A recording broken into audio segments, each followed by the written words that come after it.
4th Maccabees. Chapter 1. As I am going to demonstrate a most philosophical proposition, namely, that religious reasoning is absolute master of the passions, I would willingly advise you to give the utmost heed to philosophy. For reason is necessary to every one as a step to science. And more especially does it embrace the praise of prudence, the highest virtue. If, then, reasoning appears to hold the mastery over the passions which stand in the way of temperance, such as gluttony and lust, it surely also and manifestly has the rule over the affections which are contrary to justice, such as malice. And of those which are hindrances to manliness, as wrath, and pain, and fear. How, then, is it, perhaps some may say, that reasoning, if it rule the affections, is not also master of forgetfulness and ignorance? They attempt a ridiculous argument. For reasoning does not rule over its own affections, but over such as are contrary to justice, and manliness and temperance, and prudence, and yet over these, so as to withstand, without destroying them. I might prove to you, from many other considerations, that religious reasoning is sole master of the passions. But I shall prove it with the greatest force from the fortitude of Eleazar, and 7 brethren, and their mother, who suffered death in defense of virtue. For all these, contuming pains even unto death, by this contempt, demonstrated that reasoning has command over the passions. For their virtues, then, it is right that I should commend those men who died with their mother at this time in behalf of rectitude, and for their honors, I may count them happy.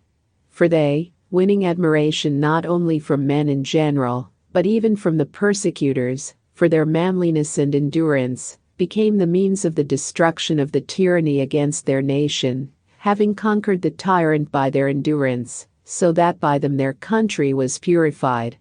But we may now at once enter upon the question, having commenced, as is our wont, with laying down the doctrine, and so proceed to the account of these persons, giving glory to the all-wise God. The question, therefore, is, whether reasoning be absolute master of the passions. Let us determine, then, what is reasoning, and what passion, and how many forms of the passions, and whether reasoning bears sway over all of these. Reasoning is, then, intellect accompanied by a life of rectitude, putting foremost the consideration of wisdom. And wisdom is a knowledge of divine and human things, and of their causes. And this is contained in the education of the law, by means of which we learn divine things reverently, and human things profitably. And the forms of wisdom are prudence, and justice, and manliness, and temperance. The leading one of these is prudence, by whose means, indeed, it is that reasoning bears rule over the passions.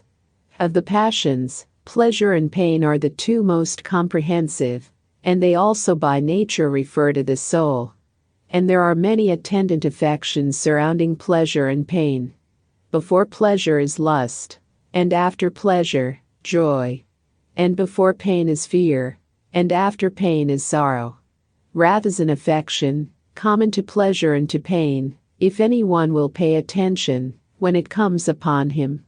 And there exists in pleasure a malicious disposition, which is the most multiform of all the affections.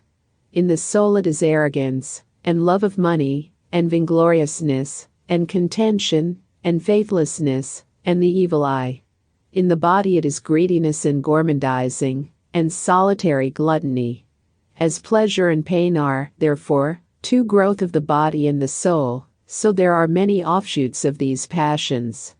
And reasoning, the universal husbandman, purging, and pruning these severally, and binding round, and watering, and transplanting, in every way, improves the materials of the morals and affections. For reasoning is the leader of the virtues, but it is the sole ruler of the passions. Observe then first, through the very things which stand in the way of temperance, that reasoning is absolute ruler of the passions. Now temperance consists of a command over the lusts. But of the lusts, some belong to the soul, others to the body. And over each of these classes the reasoning appears to bear sway. For whence is it, otherwise, that when urged on to forbidden meats, we reject the gratification which would ensue from them? Is it not because reasoning is able to command the appetites? I believe so.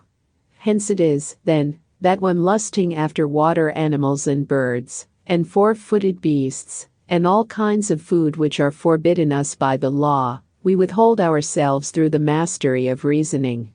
For the affections of our appetites are resisted by the temperate understanding, and bent back again, and all the impulses of the body are reined in by reasoning. Chapter 2.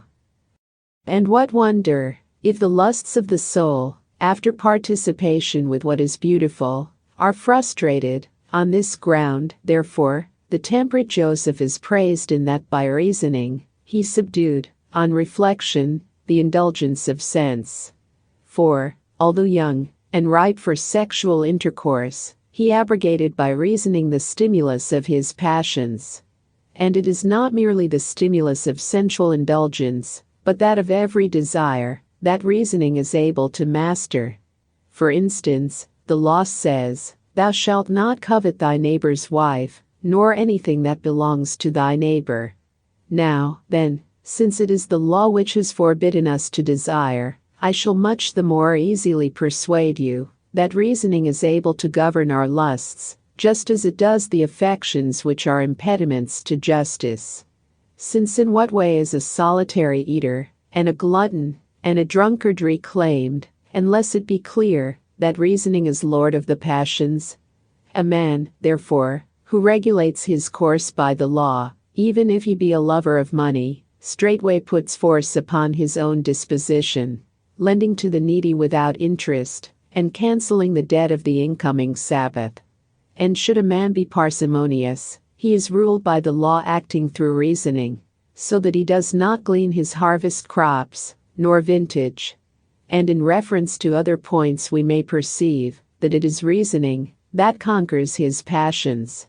For the law conquers even affection toward parents, not surrendering virtue on their account.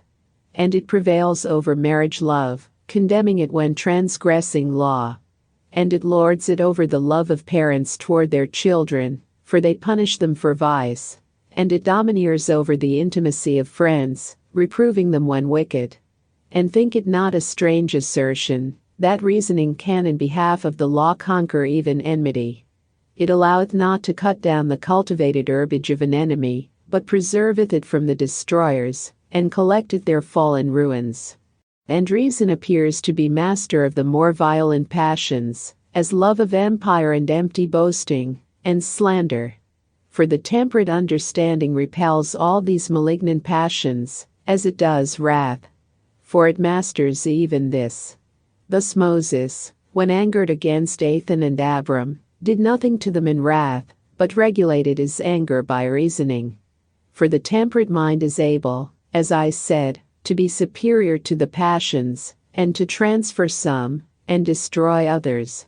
For why, else, does our most wise father Jacob blame Simeon and Levi for having irrationally slain the whole race of the Shechemites, saying, "Cursed be their anger"?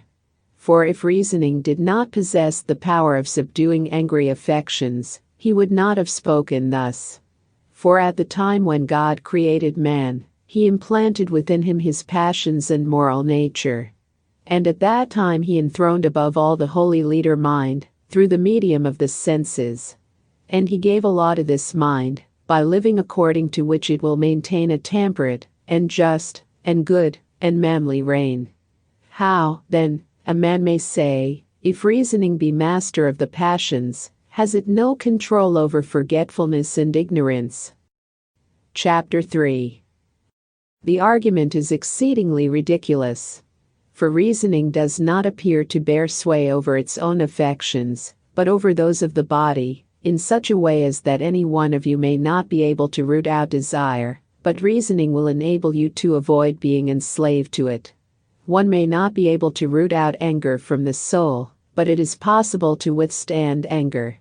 Any one of you may not be able to eradicate malice, But reasoning has force to work with you to prevent you yielding to malice. For reasoning is not an eradicator, but an antagonist of the passions. And this may be more clearly comprehended from the thirst of King David. For after David had been attacking the Philistines the whole day, he with the soldiers of his nation slew many of them. Then when evening came, sweating and very weary, he came to the royal tent, about which the entire host of our ancestors was encamped. Now all the rest of them were at supper, but the king, being very much athirst, although he had numerous springs, could not by their means quench his thirst. But a certain irrational longing for the water in the enemy's camp grew stronger and fiercer upon him, and consumed him with languish. Wherefore his bodyguards being troubled at this longing of the king, 2 valiant young soldiers, reverencing the desire of the king, put on their panoplies, and taking a pitcher, got over the ramparts of the enemies. And unperceived by the guardians of the gate, they went throughout the whole camp of the enemy in quest. And having boldly discovered the fountain, they filled out of it the draught for the king. But he, though parched with thirst, reasoned that a draught reputed of equal value to blood would be terribly dangerous to his soul. Wherefore, setting up reasoning in opposition to his desire, he poured out the draught to God. For the temperate mind has power to conquer the pressure of the passions, and to quench the fires of excitement, and to wrestle down the pains of the body, however excessive, and, through the excellency of reasoning, to abominate all the assaults of the passions. But the occasion now invites us to give an illustration of temperate reasoning from history.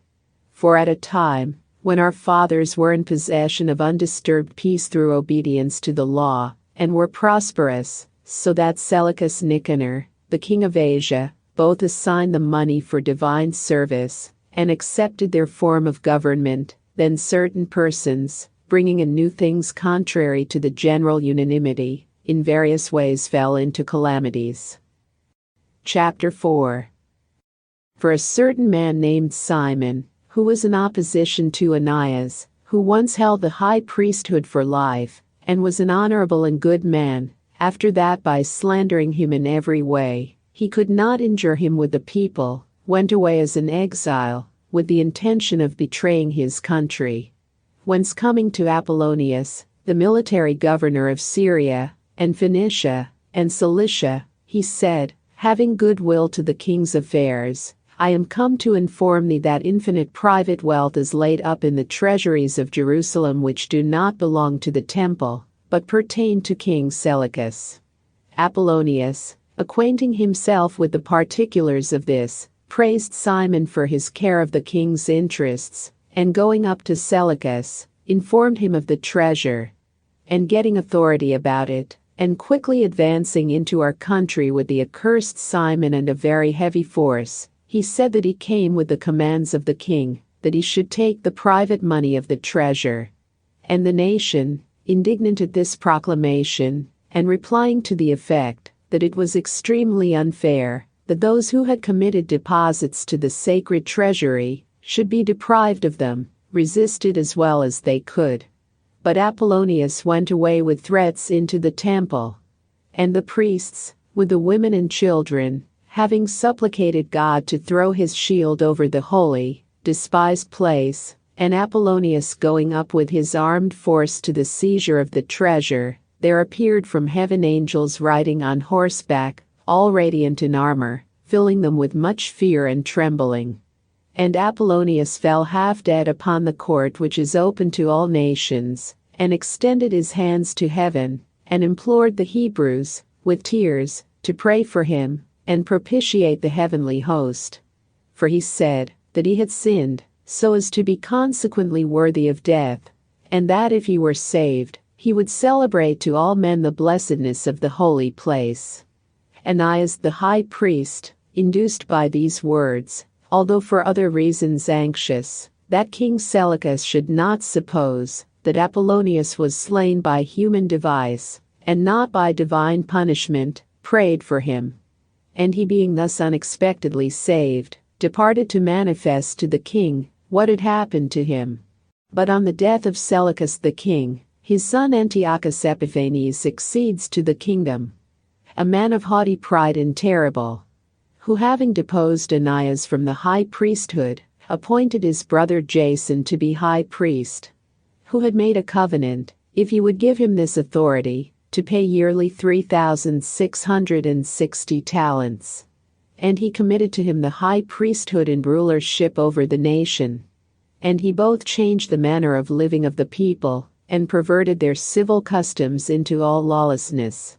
So that he not only erected a gymnasium on the very citadel of our country, the guardianship of the temple, at which divine vengeance being grieved, instigated Antiochus himself against them.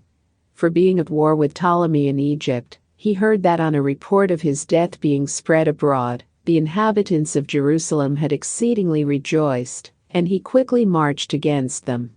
And having subdued them, he established a decree, that if any of them lived according to the laws of his country he should die. And when he could by no means destroy by his decrees the obedience to the law of the nation, but saw all his threats and punishments without effect, for even women, because they continued to circumcise their children, were flung down a precipice along with them, knowing beforehand of the punishment. When, therefore, his decrees were disregarded by the people, he himself compelled by means of tortures every one of this race, by tasting forbidden meats, to abjure the Jewish religion. Chapter 5. The tyrant Antiochus, therefore, sitting in public state with his assessors upon a certain lofty place, with his armed troops standing in a circle around him, commanded his spear-bearers to seize every one of the Hebrews, and to compel them to taste swine's flesh, and things offered to idols. And should any of them be unwilling to eat the accursed food, they were to be tortured on the wheel, and so killed. And when many had been seized, a foremost man of the assembly, a Hebrew, by name Eleazar, a priest by family, by profession a lawyer, and advanced in years, and for this reason known to many of the king's followers, was brought near to him. And Antiochus seeing him, said, I would counsel thee, old man, before thy tortures begin, to taste the swine's flesh, and save your life, for I feel respect for your age and hoary head, which since you have had so long, you appear to me to be no philosopher, in retaining the superstition of the Jews. For wherefore, since nature has conferred upon you the most excellent flesh of this animal, do you loathe it? It seems senseless not to enjoy what is pleasant, yet not disgraceful, and from notions of sinfulness, to reject the boons of nature. And you will be acting, I think, still more senselessly, if you follow vain conceits about the truth. And you will, moreover, be despising me to your own punishment. Will you not awake from your trifling philosophy, and give up the folly of your notions, and, regaining understanding worthy of your age, search into the truth of an expedient course, and, reverencing my kindly admonition, have pity upon your own years? For, bear in mind, that if there be any power which watches over this religion of yours, it will pardon you for all transgressions of the law which you commit through compulsion. While the tyrant incited him in this manner to the unlawful eating of flesh, Eleazar begged permission to speak. And having received power to speak, he began thus to deliver himself. We, O Antiochus, who are persuaded that we live under a divine law, consider no compulsion to be so forcible as obedience to that law. Wherefore we consider that we ought not in any point to transgress the law. And indeed, were our law, as you suppose, not truly divine, and if we wrongly think it divine, we should have no right even in that case, to destroy our sense of religion. Think not eating the unclean, then, a trifling offense. For transgression of the law, whether in small or great matters, is of equal moment, for in either case the law is equally slighted. But thou deridest our philosophy, as though we lived irrationally in it. Yet it instructs us in temperance, so that we are superior to all pleasures and lusts, and it exercises us in manliness, so that we cheerfully undergo every grievance. And it instructs us in justice, so that in all our dealings we render what is due. And it teaches us piety, so that we worship the one only God becomingly. Wherefore it is that we eat not the unclean. For believing that the law was established by God, we are convinced that the Creator of the world, in giving his laws, sympathizes with our nature. Those things which are convenient to our souls, he has directed us to eat, but those which are repugnant to them, he has interdicted. But, tyrant-like, thou not only forcest us to break the law, but also to eat, that thou mayest ridicule us as we thus profanely eat. But thou shalt not have this cause of laughter against me, nor will I transgress the sacred oaths of my forefathers to keep the law.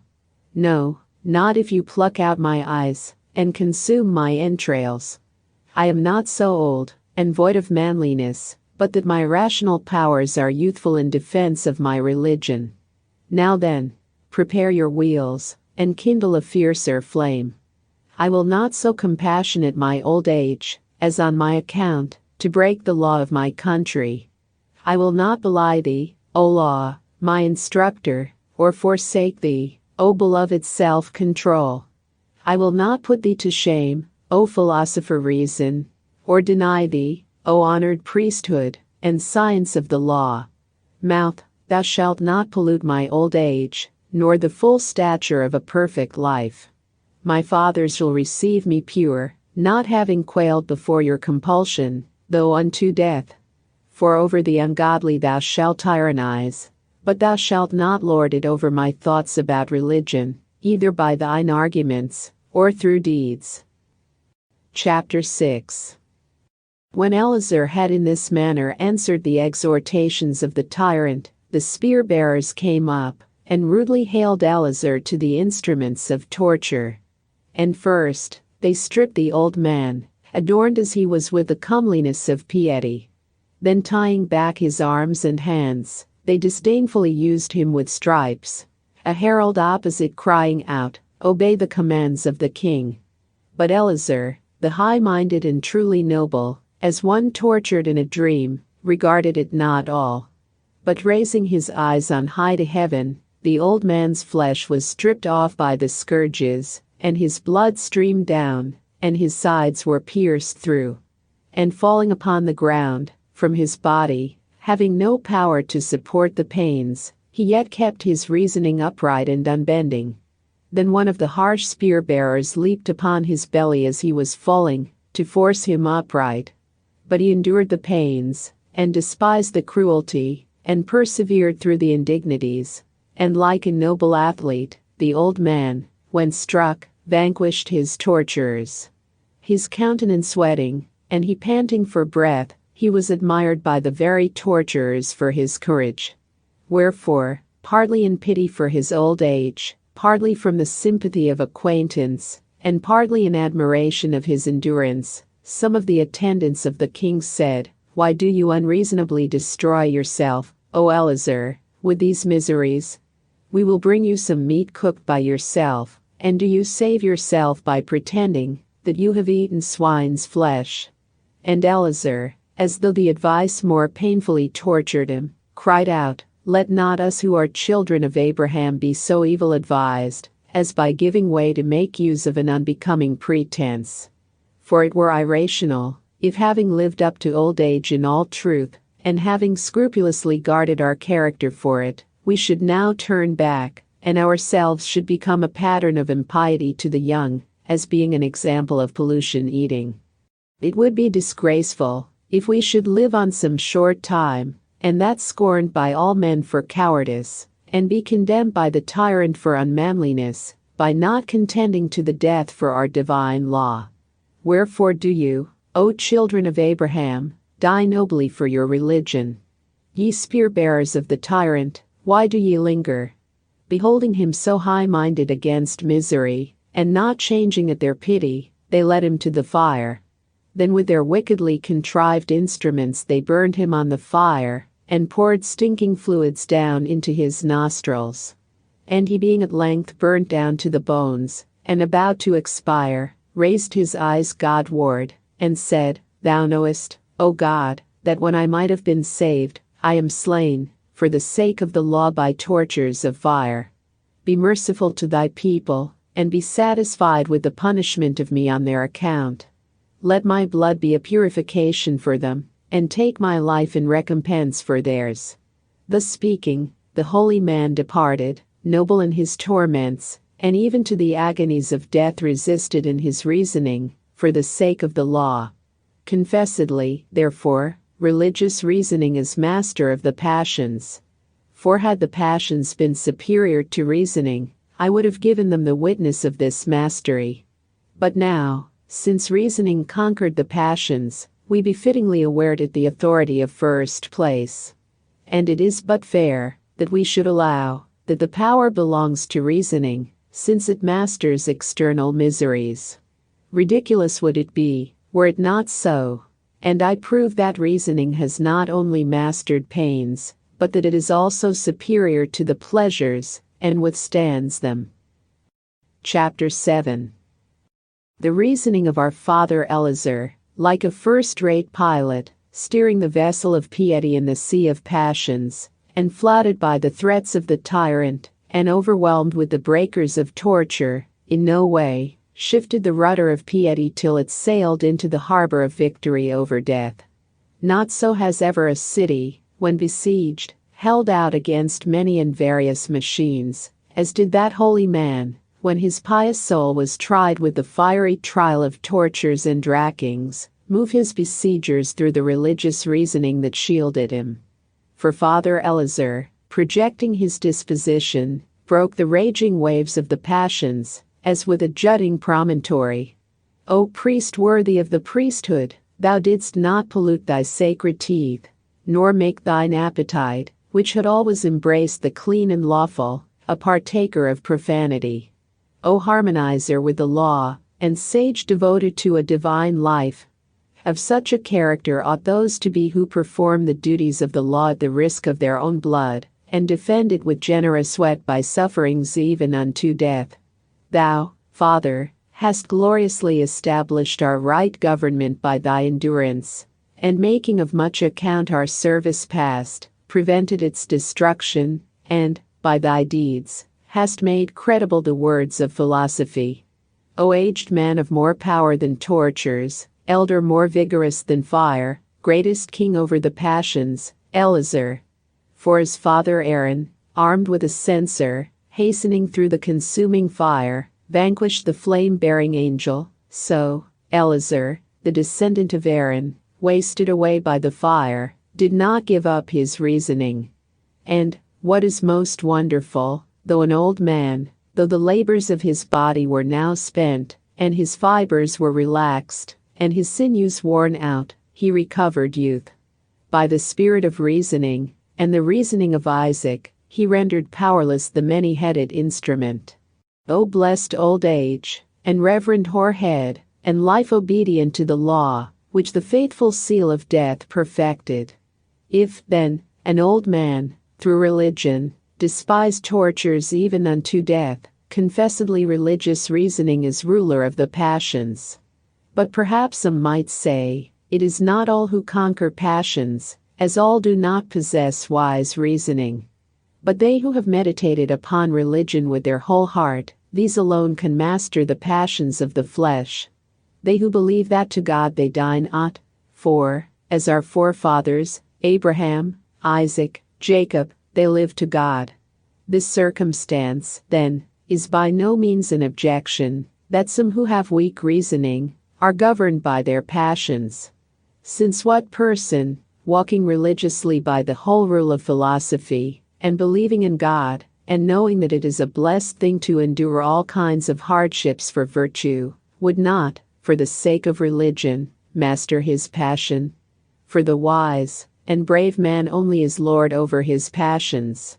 Whence it is that even boys, imbued with the philosophy of religious reasoning, have conquered still more bitter tortures. For when the tyrant was manifestly vanquished in his first attempt, in being unable to force the old man to eat the unclean thing. Chapter 8. Then, indeed, Vehemently swayed with passion, he commanded to bring others of the adult Hebrews, and if they would eat of the unclean thing, to let them go when they had eaten. But if they objected, to torment them more grievously. The tyrant having given this charge, 7 brethren were brought into his presence, along with their aged mother, handsome, and modest, and well-born, and altogether comely. Whom, when the tyrant beheld, encircling their mother, as in a dance, he was pleased at them, and being struck with their becoming and ingenuous mien, smiled upon them, and calling them near, said, O youths, with favorable feelings, I admire the beauty of each of you, and greatly honoring so numerous a band of brethren, I not only counsel you not to share the madness of the old man who has been tortured before, but I do beg you to yield, and to enjoy my friendship, for I possess the power, not only of punishing those who disobey my commands, but of doing good to those who obey them. Put confidence in me, then, and you shall receive places of authority in my government, if you forsake your national ordinance, and, conforming to the Greek mode of life, alter your rule, and revel in youth's delights.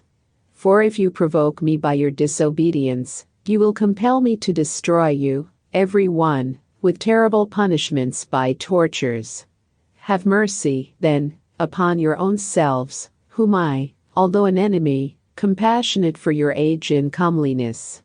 Will you not reason upon this, that if you disobey, there will be nothing left for you, but to die in tortures? Thus speaking, he ordered the instruments of torture to be brought forward, that very fear might prevail upon them to eat unclean meat. And when the spearmen brought forward the wheels, and the racks, and the hooks, and catapultae, and cauldrons, pans, and finger racks, and iron hands and wedges, and bellows, the tyrant continue. Fear, young men, and the righteousness which ye worship will be merciful to you, if you err from compulsion. Now they having listened to these words of persuasion, and seeing the fearful instruments, not only were not afraid, but even answered the arguments of the tyrant, and through their good reasoning destroyed his power. Now let us consider the matter. Had any of them been weak-spirited and cowardly among them, what reasonings would they have employed but these? O wretched that we are, and exceeding senseless, when the king exhorts us, and calls us to his bounty, should we not obey him? Why do we cheer ourselves with vain counsels, and venture upon a disobedience bringing death? Shall we not fear, O brethren, the instruments of torture, and weigh the threatenings of torment and shun this vain glory and destructive pride? Let us have compassion upon our age, and relent over the years of our mother. And let us bear in mind, that we shall be dying as rebels. And divine justice will pardon us, if we fear the king through necessity. Why withdraw ourselves from a most sweet life, and deprive ourselves of this pleasant world? Let us not oppose necessity, nor seek vain glory by our own excruciation. The law itself is not forward to put us to death, if we dread torture. Whence has such angry zeal taken root in us, and such fatal obstinacy approved itself to us, when we might live unmolested by the king? But nothing of this kind did the young men say or think when about to be tortured. For they were well aware of the sufferings, and masters of the pains. So that as soon as the tyrant had ceased counseling them to eat the unclean, they altogether with one voice, as from the same heart, said. Chapter 9. Why delayest thou, O tyrant? For we are readier to die than to transgress the injunctions of our fathers. And we should be disgracing our fathers, if we did not obey the law, and take knowledge for our guide. O tyrant, counselor of law-breaking, do not, hating us as thou dost, pity us more than we pity ourselves. For we account escape to be worse than death. And you think to scare us, by threatening us with death by tortures, as though thou hadst learned nothing by the death of Eleazar. But if aged men of the Hebrews have died in the cause of religion after enduring torture, more rightly should we younger men die, scorning your cruel tortures, which our aged instructor overcame. Make the attempt, then, O tyrant, and if thou puttest us to death for our religion, think not that thou harmest us by torturing us. For we through this ill treatment and endurance shall bear off the rewards of virtue. But thou, for the wicked and despotic slaughter of us, shalt, from the divine vengeance, endure eternal torture by fire. When they had thus spoken, the tyrant was not only exasperated against them as being refractory, but enraged with them as being ungrateful. So that, at his bidding, the torturers brought forth the eldest of them, and tearing through his tunic, bound his hands and arms on each side with thongs. And when they had labored hard without effect in scourging him, they hurled him upon the wheel. And the noble youth, extended upon this, became dislocated. And with every member disjointed, he exclaimed in expostulation, O most accursed tyrant, an enemy of heavenly justice, and cruel-hearted, I am no murderer, nor sacrilegious man, whom thou thus ill usest, but a defender of the divine law. And when the spearmen said, Consent to eat, that you may be released from your tortures, he answered, Not so powerful, O accursed ministers, is your will, as to stifle my reasoning, cut my limbs, and burn my flesh, and twist my joints. For through all my torments I will convince you, that the children of the Hebrews are alone unconquered in behalf of virtue. While he was saying this, they heaped up fuel, and setting fire to it, strained him upon the wheel still more. And the wheel was defiled all over with blood, and the hot ashes were quenched by the droppings of gore, and pieces of flesh were scattered about the axles of the machine. And although the framework of his bones was now destroyed, the high-minded and Abrahamic youth did not groan. But, as though transformed by fire into immortality, he nobly endured the rackings, saying, Imitate me, O brethren, nor ever desert your station, nor abjure my brotherhood in courage. Fight the holy and honorable fight of religion, by which means our just and paternal providence, becoming merciful to the nation, will punish the pestilent tyrant. And saying this, the revered youth abruptly closed his life. And when all admired his courageous soul, the spearmen brought forward him who was second in point of age, and having put on iron hands, bound him with pointed hooks to the catapult. And when, on inquiring whether he would eat, before he was tortured, they heard his noble sentiment, after they with the iron hands had violently dragged all the flesh from the neck to the chin, the panther-like beasts tore off the very skin of his head. But he, bearing with firmness this misery, said, How sweet is every form of death for the religion of our fathers! And he said to the tyrant, Thinkest thou not, most cruel of all tyrants, that thou art now tortured more than I, finding thine overweening conception of tyranny conquered by our patience in behalf of our religion? For I lighten my suffering by the pleasures which are connected with virtue. But thou art tortured with threatenings for impiety, and thou shalt not escape, most corrupt tyrant, the vengeance of divine wrath. Chapter 10. Now this one, having endured this praiseworthy death, the third was brought along, and exhorted by many to taste and save his life.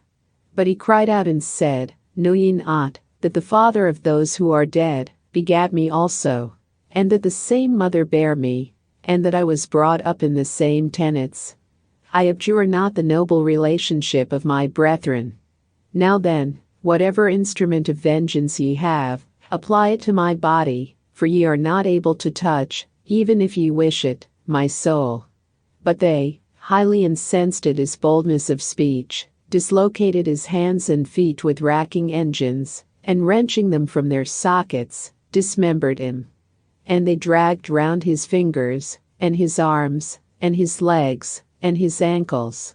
And not being able by any means to strangle him, they tore off his skin, together with the extreme tips of his fingers, flayed him, and then haled him to the wheel, around which his vertebral joints were loosened, and he saw his own flesh torn to shreds, and streams of blood flowing from his entrails.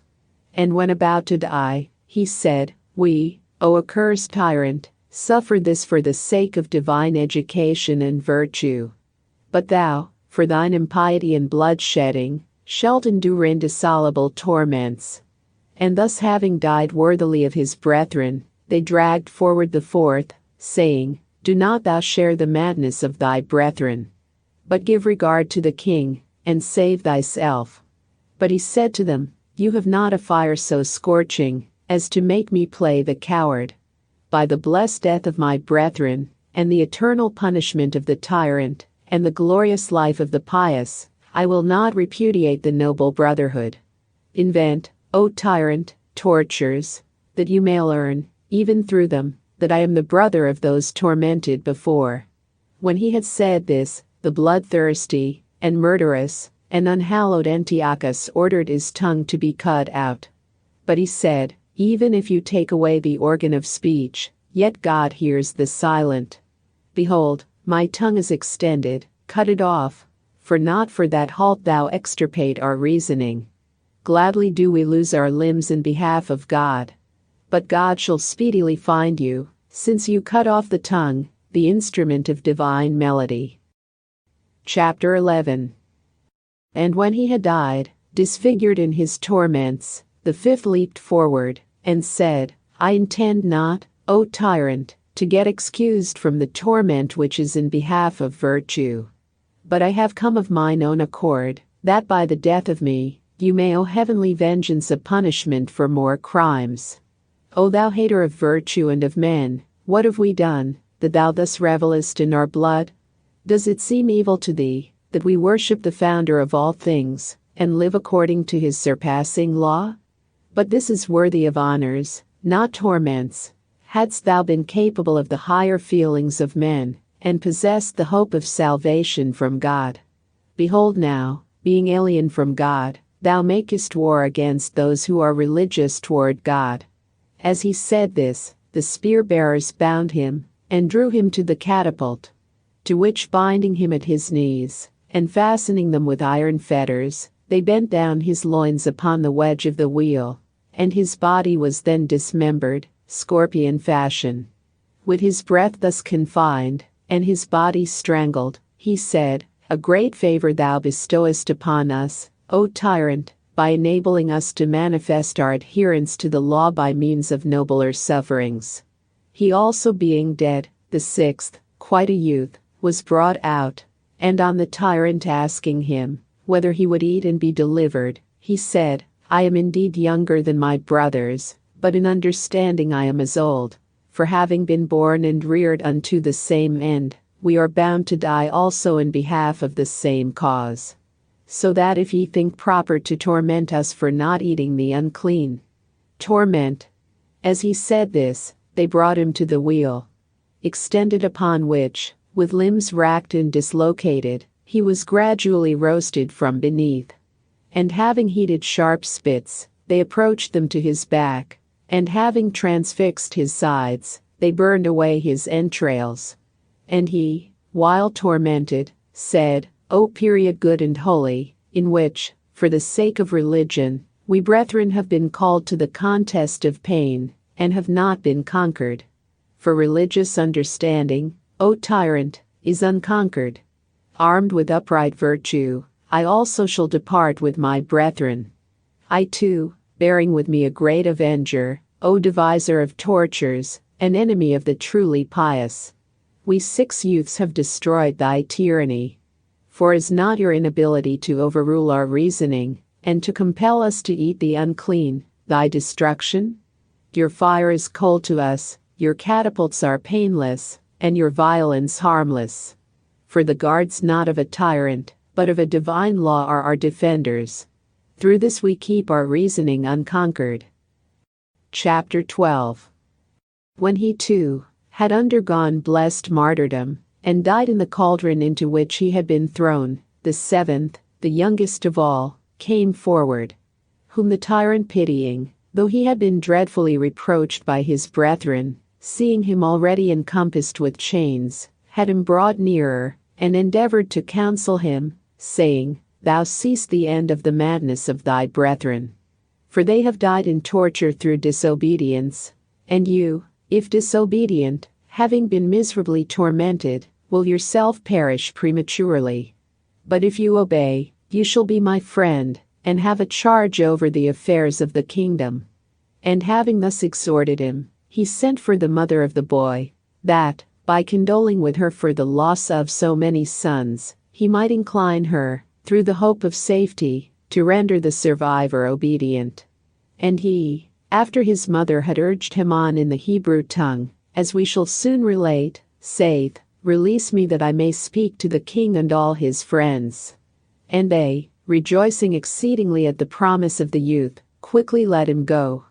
And he, running up to the pans, said, "Impious tyrant, and most blasphemous man, wert thou not ashamed, having received prosperity and a kingdom from God, to slay his servants, and to rack the doers of godliness? Wherefore the divine vengeance is reserving thee for eternal fire and torments, which shall cling to thee for all time. Wert thou not ashamed, man as thou art, yet most savage, to cut out the tongues of men of like feeling and origin, and having thus abused to torture them? But they, bravely dying, fulfilled their religion towards God. But thou shalt groan according to thy deserts for having slain without cause the champions of virtue.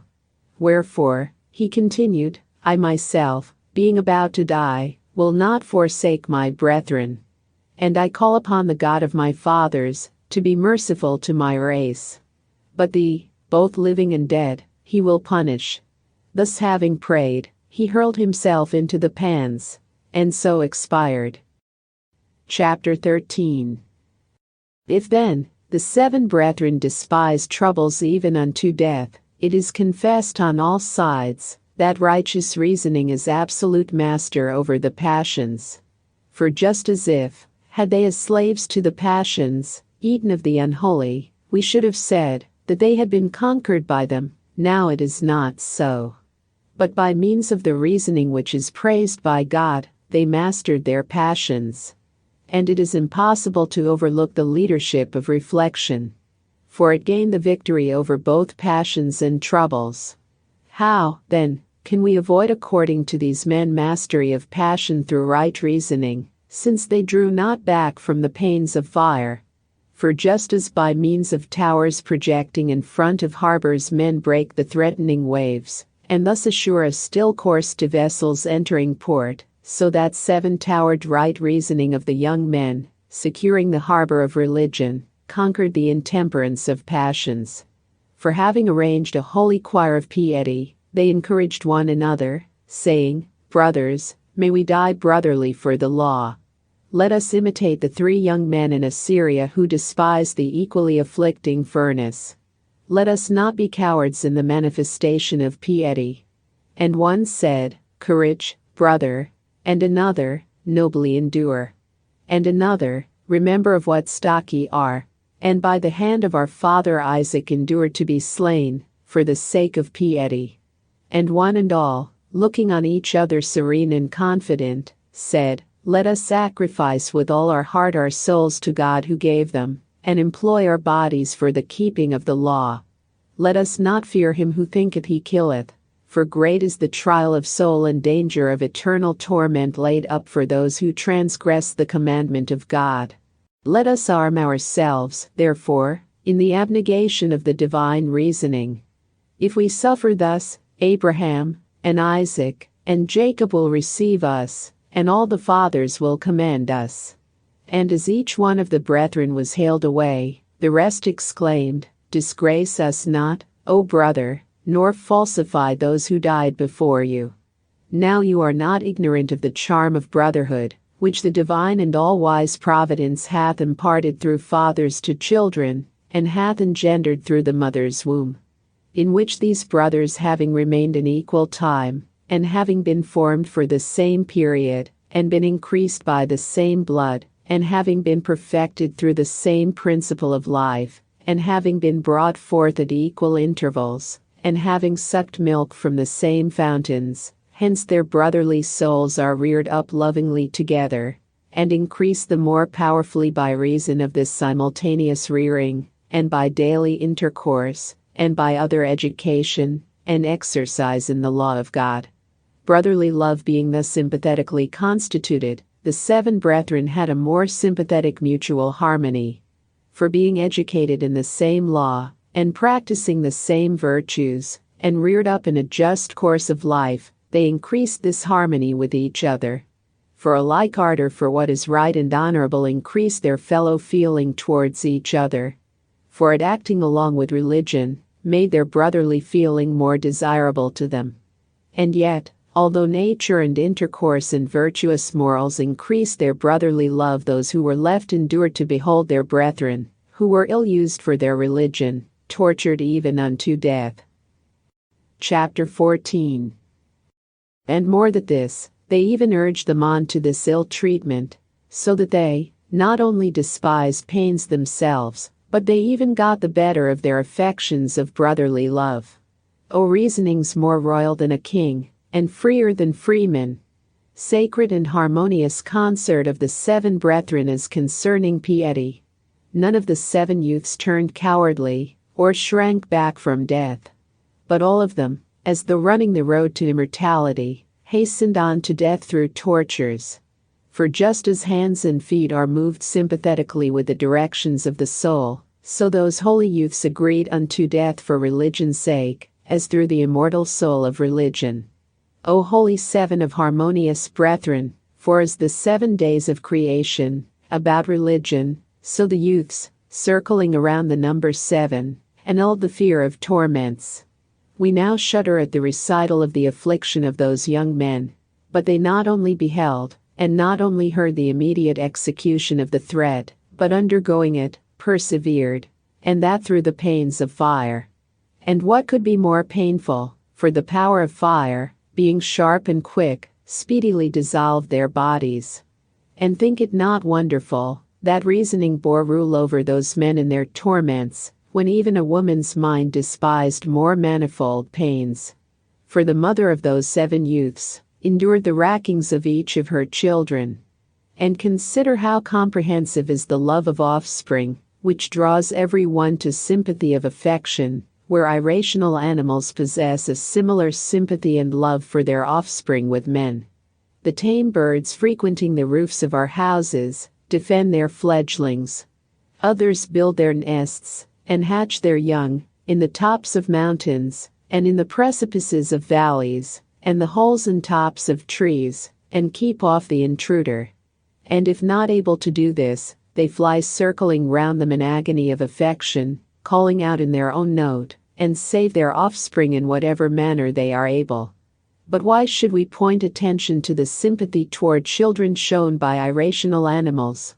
The very bees, at the season of honey making, attack all who approach, and pierce with their sting, as with a sword, those who draw near their hive, and repel them even unto death. But sympathy with her children did not turn aside the mother of the young men, who had a spirit kindred with that of Abraham. Chapter 15. O reasoning of the sons, lord over the passions, and religion more desirable to a mother than progeny.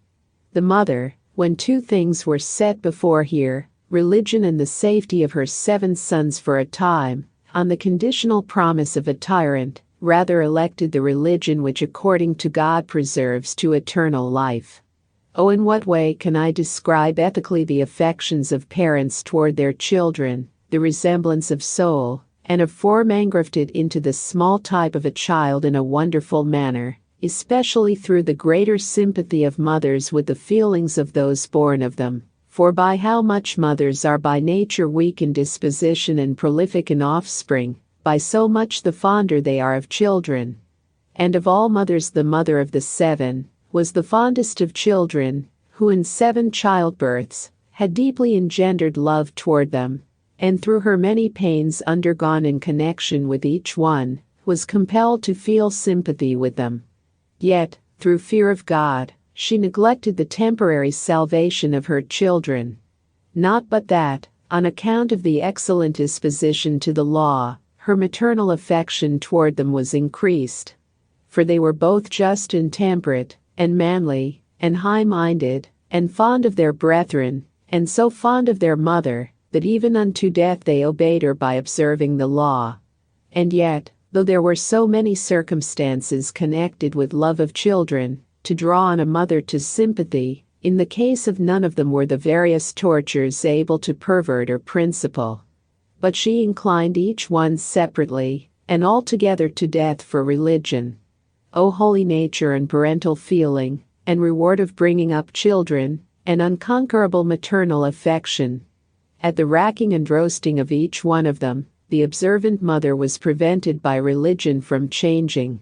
She beheld her children's flesh dissolving around the fire, and their extremities quivering on the ground, and the flesh of their heads dropped forwards down to their beards, like masks. O thou mother, who wast tried at this time with bitterer pangs than those of parturition! O thou only woman who hast brought forth perfect holiness! Thy firstborn, expiring, turn thee not, nor the second, looking miserable in his torments, nor the third, breathing out his soul. Nor when thou didst behold the eyes of each of them looking sternly upon their tortures, and their nostrils foreboding death, didst thou weep. When thou didst see children's flesh heaped upon children's flesh, that had been torn off, heads decapitated upon heads, dead falling upon the dead, and a choir of children turned through torture into a burying ground, thou lamentedst not. Not so do siren melodies, or songs of swans, attract the hearers to listening, O voices of children calling upon your mother in the midst of torments. With what and what manner of torments was the mother herself tortured, as her sons were undergoing the wheel and the fires? But religious reasoning, having strengthened her courage in the midst of sufferings, enabled her to forego, for the time, parental love. Although beholding the destruction of 7 children, the noble mother, after one embrace, stripped off through faith in God. For just as in a council room, beholding in her own soul vehement counselors, nature and parentage and love of her children, and the racking of her children, she holding 2 votes, one for the death, the other for the preservation of her children, did not lean to that which would have saved her children for the safety of a brief space. But this daughter of Abraham remembered his holy fortitude. O holy mother of a nation, avenger of the law, and defender of religion, and prime bearer in the battle of the affections! O thou nobler in endurance than males, and more manly than men in patience!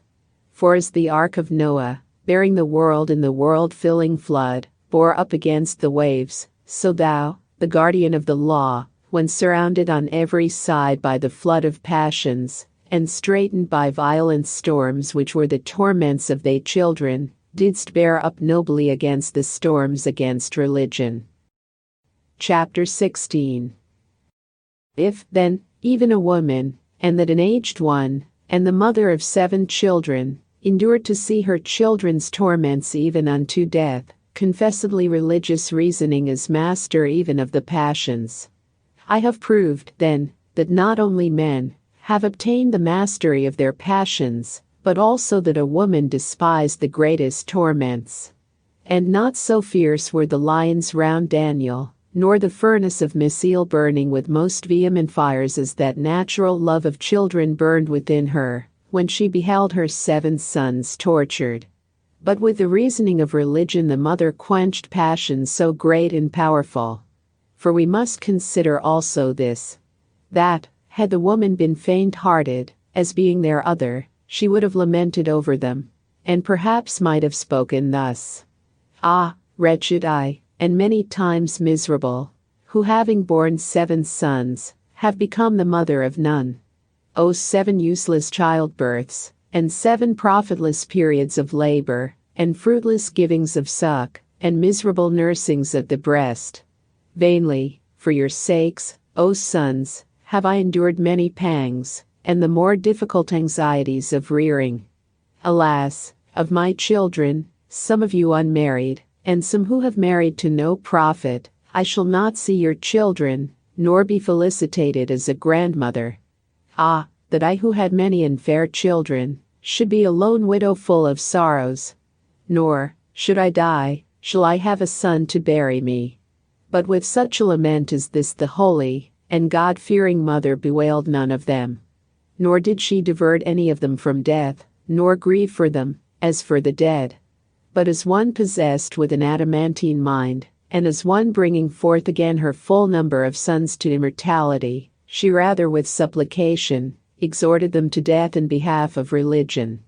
O woman, soldier of God for religion, thou, aged and a female, hast conquered through endurance even a tyrant, and though but weak, hast been found more powerful in deeds and words.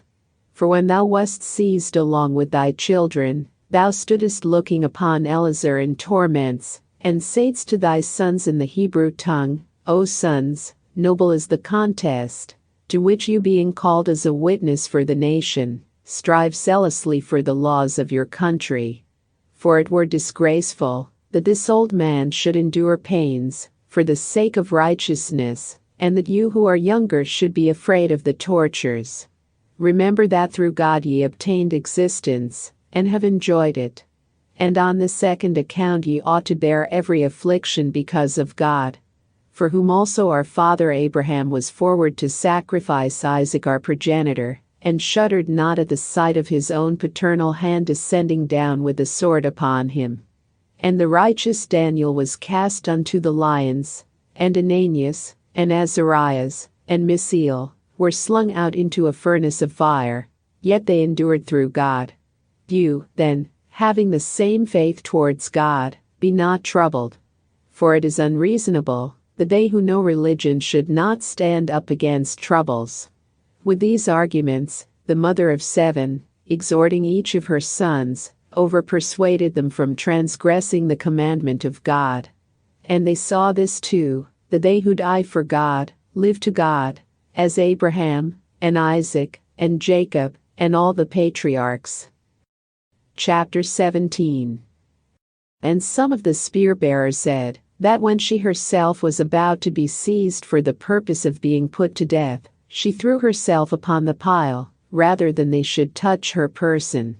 O thou mother, who together with 7 children didst destroy the violence of the tyrant, and render void his wicked intentions, and exhibit the nobleness of faith. For thou, as an house bravely built upon the pillar of thy children, didst bear without swaying the shock of tortures. Be of good cheer, therefore, O holy-minded mother, holding the firm hope of your steadfastness with God. Not so gracious does the moon appear with the stars in heaven, as thou art established honorable before God, and fixed in the firmament with thy sons who thou didst illuminate with religion to the stars. For thy bearing of children was after the fashion of a child of Abraham. And, were it lawful for us to paint, as on a tablet the religion of thy story, the spectators would not shudder at beholding the mother of 7 children enduring, for the sake of religion, various tortures even unto death. And it had been a worth thing to have inscribed upon the tomb itself these words as a memorial to those of the nation, here an aged priest, and an aged woman, and 7 sons, are buried through the violence of a tyrant, who wished to destroy the polity of the Hebrews. These also avenge their nation, looking unto God, and enduring torments unto death. For it was truly a divine contest which was carried through by them. For at that time virtue presided over the contest, approving the victory through endurance, namely, immortality, eternal life. Eleazar was the first to contend. And the mother of the 7 children entered the contest, and the brethren contended. The tyrant was the opposite, and the world and living men were the spectators. And reverence for God conquered, and crowned her own athletes. Who did not admire those champions of true legislation, who were not esteemed. The tyrant himself, and all their council, admired their endurance, through which, also, they now stand beside the divine throne, and live a blessed life. For Moses saith, and all the saints are under thine hands.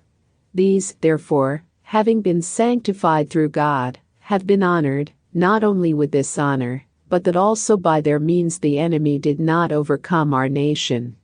And that the tyrant was punished, and their country purified.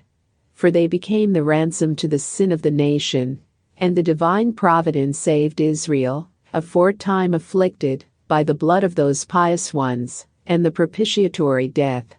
For the tyrant Antiochus, looking to their manly virtue, and to their endurance in torture, proclaimed that endurance as an example to his soldiers. And they proved to be to him noble, and brave for land battles and for sieges, and he conquered and stormed the towns of all his enemies. Chapter 18. O Israelitish children, descendants of the seed of Abraham, obey this law, and in every way be religious, knowing that religious reasoning is lord of the passions, and those not only inward but outward. When those persons giving up their bodies to pains, for the sake of religion, were not only admired by men, but were deemed worthy of a divine portion. And the nation through them obtained peace, and having renewed the observance of the law in their country, drove the enemy out of the land. And the tyrant Antiochus was both punished upon earth, and is punished now he is dead, for when he was quite unable to compel the Israelites to adopt foreign customs, and to desert the manner of life of their fathers, then, departing from Jerusalem, he made war against the Persians. And the righteous mother of the 7 children spake also as follows to her offspring: I was a pure virgin, and went not beyond my father's house, but I took care of the built-up rib. No destroyer of the desert, ravisher of the plain, injured me, nor did the destructive, deceitful snake make spoil of my chaste virginity, and I remained with my husband during the period of my prime. And these my children, having arrived at maturity, their father died. Blessed was he, for having sought out a life of fertility in children, he was not grieved with a period of loss of children. And he used to teach you, when yet with you, the law and the prophets. He used to read to you the slaying of Abel by Cain, and the offering up of Isaac, and the imprisonment of Joseph. And he used to tell you of the zealous Phinehas, and informed you of Ananias and Azarias, and Misael in the fire. And he used to glorify Daniel, who was in the den of lions, and pronounce him blessed. And he used to put you in mind of the scripture of Esaias, which saith, Even if thou pass through the fire, it shall not burn thee. He chanted to you David, the hymn writer, who saith, Many are the afflictions of the just. He declared the Proverbs of Solomon, who saith, He is a tree of life to all those who do his will. He used to verify Ezekiel, who said, Shall these dry bones live? For he did not forget the song which Moses taught, proclaiming, I will kill, and I will make to live. This is our life, and the length of our days. O that bitter, and yet not bitter, day when the bitter tyrant of the Greeks, quenching fire with fire in his cruel cauldrons, brought with boiling rage the 7 sons of the daughter of Abraham to the catapult, and to all his torments. He pierced the balls of their eyes, and cut out their tongues, and put them to death with varied tortures. Wherefore divine retribution pursued, and will pursue the pestilent wretch. But the children of Abraham, with their victorious mother, are assembled together to the choir of their father, having received pure and immortal souls from God, to whom be glory for ever and ever. Amen.